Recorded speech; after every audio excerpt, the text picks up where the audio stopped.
I'm going to tell you, I'm concerned what's happening in Europe and Asia. That, I was thinking we'd have like a break from until July. We might not. We'll hit 1 million U.S. deaths by mid-April, and I'm worried we'll be starting a Omicron subvariant, the BA2 surge around then also, which would put us back into lockdown like around May.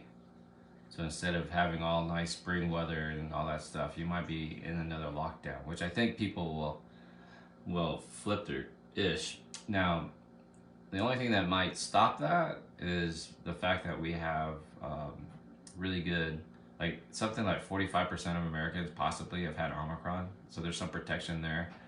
And we've got 65% of everybody in the United States has been vaccinated.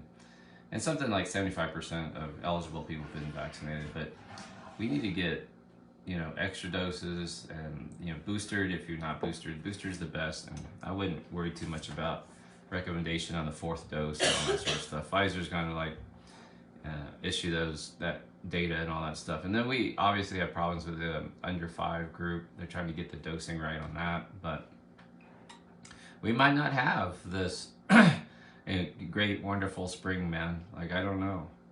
And I don't know if BA2, so that's the stealth Omicron. The stealth Omicron, not so stealthy anymore. It is starting to take over Europe. That's the current rise. So earlier video I said it might not do anything.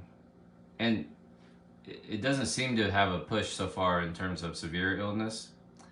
But in terms of our lifestyle, if you have a surge in cases and you want to protect the vulnerable, the immunocompromised, the people going through cancer, our young kids who can't get vaccinated, the knuckleheads who aren't vaccinated but you still love them, the knuckleheads who won't get vaccinated but you still gotta love them, then we're going to go into some sort of lockdown and people lose their ish, they lose their stuff. China's definitely a problem. Hong Kong's a problem, but I wouldn't worry too much about China because they'll lock down an entire city of 9 million people. We don't do that in the West. But and Hong Kong's an issue too. But I'm really worried a little bit more about Vietnam and Malaysia. The numbers are pretty crazy.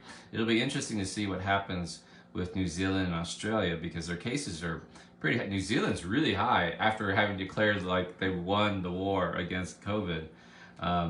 But they have a pretty high vaccination rate, and we'll see if that it should translate into protection so that they don't have the high death count that the rest of the world has, especially places like New York City where we were really bludgeoned back before we had tools like vaccinations and Paxlovid and all the pills and stuff, but can't even get Paxlovid. So there you are.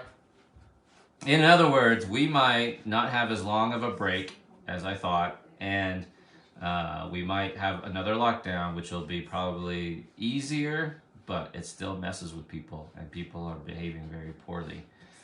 All right.